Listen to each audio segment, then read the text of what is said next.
Et bonjour tout le monde, j'espère que vous allez bien. Dans cette vidéo, on va voir ensemble un devoir du professeur Belkhater sur les limites et la continuité.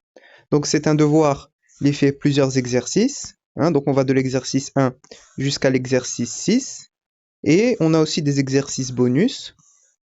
Donc on va commencer par l'exercice 1, dans cette vidéo d'une chaufferie l'exercice 1. Alors, l'exercice 1, on nous donne soit f, une fonction continue sur le segment 0 fermé 2 fermé, tel que f de 0 est égal à f de 2. Et on nous demande de montrer qu'il existe deux éléments, a et b, de l'intervalle 0,2 fermé des deux côtés, tels que a moins b est égal à 1 et f de a est égal à f de b. Alors ici, on a a moins b est égal à 1. Donc, qu'est-ce que ça veut dire? Eh bien, j'ai mon a ici, j'ai mon b ici, et la distance entre les deux doit être égale à 1. Donc a moins b est égal à 1. Donc la distance entre les deux, ça تكون واحد. Donc ça veut dire que mon a, je peux l'appeler x, et donc par conséquent, mon b radicone x plus 1. Donc ce que je vais faire, je vais comparer la distance entre leurs deux images, donc par la fonction f. Donc je vais comparer f de x plus 1, la distance entre f de x plus 1 et f de x. Alors, j'aurai donc besoin d'une fonction auxiliaire, donc je vais l'appeler g de x par exemple. Et alors cette fonction-là, g de x, la fonction g, je vais devoir trouver sur quel intervalle est-ce que je pourrais dire qu'elle est continue, sachant que f est continue sur 0,2. Alors pour rappel, quand on a une fonction f qui est continue sur un intervalle i et une fonction g qui est continue sur un intervalle j, avec f de i, donc l'image de l'intervalle i par la fonction f de i qui est inclus dans l'intervalle j, donc l'intervalle sur lequel la fonction g est continue, alors on peut dire que la composée g rond f est continue sur le premier intervalle qu'on a, lié à j. Alors, nous, on va chercher le i, et le j, radicon l'intervalle 0,2. L'intervalle, fait la fonction f continue. Alors moi, je vais prendre comme intervalle l'intervalle 0,1. Donc je considère la fonction g définie sur l'intervalle 0,1 fermé des deux côtés par g de x est égal à f de x plus 1 moins f de x. Alors pourquoi j'ai pris cet intervalle? Alors en fait, selon le rappel, on peut dire que on a x qui est compris entre 0 et 1. Donc j'ai pris g sur cet intervalle, donc x est compris entre 0 et 1. Donc x plus 1 va être compris entre 1 et 2. Alors, la fonction h, je vais l'appeler h, qui a x associé x plus 1, donc ce que j'ai ici, elle est continue sur l'intervalle 0,1. Donc, la fonction qui a x associé x plus 1 est continue sur R, en particulier sur 0,1. Je suis sur 0,1. Et on sait que la fonction f est continue sur l'intervalle 0,2. Donc ici, l'intervalle i que j'avais, ou à 0,1, et l'intervalle j, ou à 0,2. Et donc j'aurai ici une composée qui va f rond h. Donc f, il y a dit, et h, c'est la fonction qui a x associé x plus 1. Donc, on aura h de l'intervalle 0,1, donc l'image de l'intervalle 0,1 par la fonction h, c'est-à-dire qu'on voit l'intervalle 1, 2, puisque x plus 1 est compris entre 1 et 2. Et 1, 2, de l'intervalle, bien sûr, il est inclus dans l'intervalle 0,2, donc cet intervalle-là. Donc, f de i est inclus dans j, donc j'ai bien h de 0,1 qui est inclus dans 0,2. Et donc, je peux dire que la composée, elle est continue sur l'intervalle i, donc c'est-à-dire le premier intervalle qu'on avait, il est 0,1. Donc, je peux dire que la composée f rond h, qui a x associé f de x plus 1, elle est continue sur le premier intervalle qu'on avait, il est 0,1. Donc, c'est pour ça que j'ai choisi l'intervalle 0,1. Alors, j'ai donc hadi, elle est continue sur 0,1, et f de x, alors la fonction f, on sait qu'elle est déjà continue sur 0,2. Elle est continue sur 0,2, donc en particulier sur l'intervalle 0,1. Donc la fonction qui a x associé f de x est continue sur 0,2, en particulier sur l'intervalle 0,1. Alors ici, j'ai la continuité. Pourquoi est-ce que j'ai démontré la continuité? C'est bien sûr pour utiliser le théorème des valeurs intermédiaires. Ici, fait de l'exercice, on sent qu'on aura besoin du théorème des valeurs intermédiaires. On nous demande de montrer l'existence de deux éléments, a et b, dans cet intervalle 0,2, tels que a moins b est égal à 1 et f de A est égal à f de B. Donc, l'idée ici, c'est d'utiliser le TVI, théorème des valeurs intermédiaires, et donc là, maintenant, on a montré la continuité de notre fonction g sur l'intervalle 0, 1. Hein, et donc, on en aura besoin pour répondre à la question.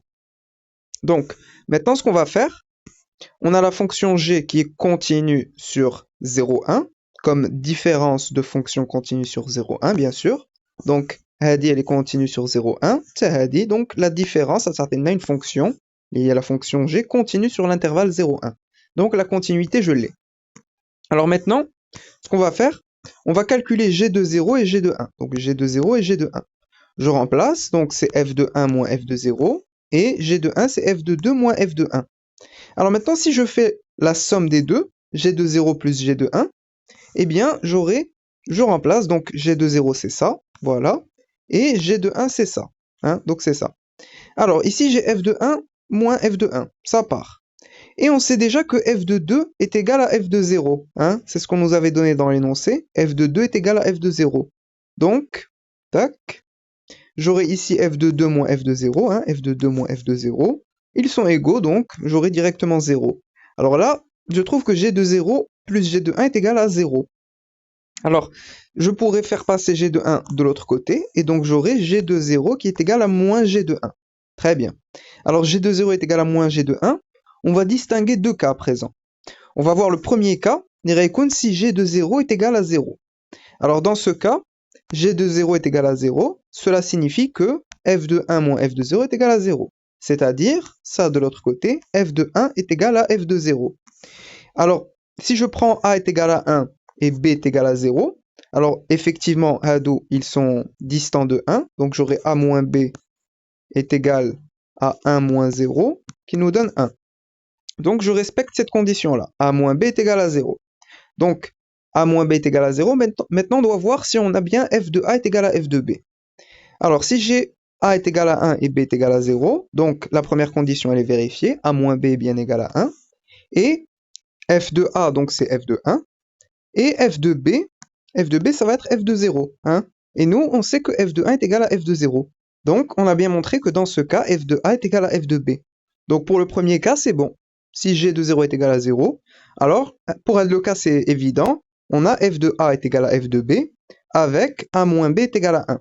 Donc, là, on a montré que il existe effectivement deux éléments de l'intervalle 0, 2, tels que a moins b est égal à 1 et f de a est égal à f de b. Alors maintenant, le deuxième cas, on avait dit le premier cas, c'est si g de 0 est égal à 0. Maintenant, le deuxième cas, si g de 0 est différent de 0. Alors, j'aurai g de 0 est égal à moins g de 1, donc c'était ce qu'on avait ici. Alors, g de 0 est égal à moins g de 1. Nous, on sait que g est continu sur 0, 1. Et là, on va pouvoir appliquer le théorème des valeurs intermédiaires, hein, puisqu'on a la continuité. Donc, d'après le théorème des valeurs intermédiaires, d'après le TVI, je pourrais dire qu'il existe un C appartenant à l'intervalle 0, 1 fermé des deux côtés, tel que G de C est égal à 0. Hein. Alors qu'on a parmi les conditions du théorème des valeurs intermédiaires, on a la continuité sur un intervalle, on a 0, 1, et il faut que, on est sur l'intervalle 0, 1, donc il faut que G de 0 fois G de 1 soit strictement négatif. Donc, le produit nous donne quelque chose de strictement négatif, ça veut dire que G de 0 et G de 1 sont de signes opposés. Et c'est le cas ici. Hein, ils sont de signes opposés, G de 0 est égal à moins G de 1. Donc, ils n'ont pas les mêmes signes, hein, ils sont de signes opposés. Donc, je peux utiliser le TVI. Hein, le TVI nous dit qu'il existe un C dans l'intervalle 0, 1, tel que G de C est égal à 0. Alors, G de C est égal à 0, ceci est équivalent à f de c plus 1 moins f de c est égal à 0. Hein, c'est l'expression de la fonction g. Ceci est équivalent à, je fais passer ça de l'autre côté, f de c plus 1 est égal à f de c. Alors, ce qu'on va faire, nous, on cherche a et b distants de 1. Donc, on a a moins b est égal à 1. Et f de a est égal à f de b. Hein. Donc, nous, on doit trouver a et b tels que ces deux conditions-là soient respectées. Donc, ici, j'ai f de c plus 1 est égal à f de c. Donc, ce que je vais faire, je vais poser que mon a ou à c plus 1, mon b ou à c. Hein. Donc, on pose a est égal à c plus 1 et b est égal à c. Alors, on a c qui est dans cet intervalle, 0, 1. Donc, ça veut dire que c est compris entre 0 et 1, inégalité large. Donc C plus 1 va être compris entre 1 et 2.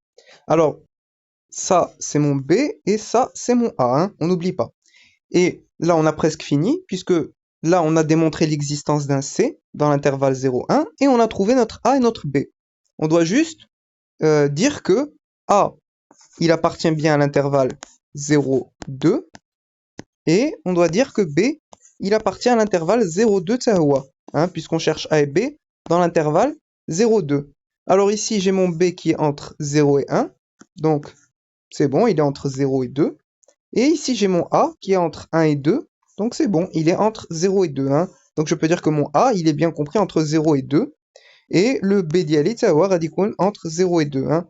Donc on a bien A qui appartient à l'intervalle 0,2 et B qui appartient à l'intervalle 0,2 tsawa. Et là maintenant on a terminé. Hein. Donc avec A moins B qui est égal à C plus 1 moins B. Donc ici C قلنا هو B, hein, B est égal à C. Donc C هو B, donc C moins B ça part, qui est prêt à lire 1. Et alors on a F de A, A قلنا هو C plus 1. Et F de B, B قلنا هو C. Hein.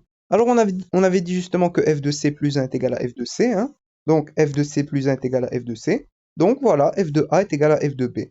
Voilà, hein, c'est tout pour cet exercice. Donc un exercice plutôt intéressant sur le théorème des valeurs intermédiaires. J'espère que cette vidéo vous a plu. N'hésitez pas à mettre vos remarques et vos suggestions en commentaire. N'oubliez pas de liker et de partager la vidéo. Et je vous dis à très bientôt.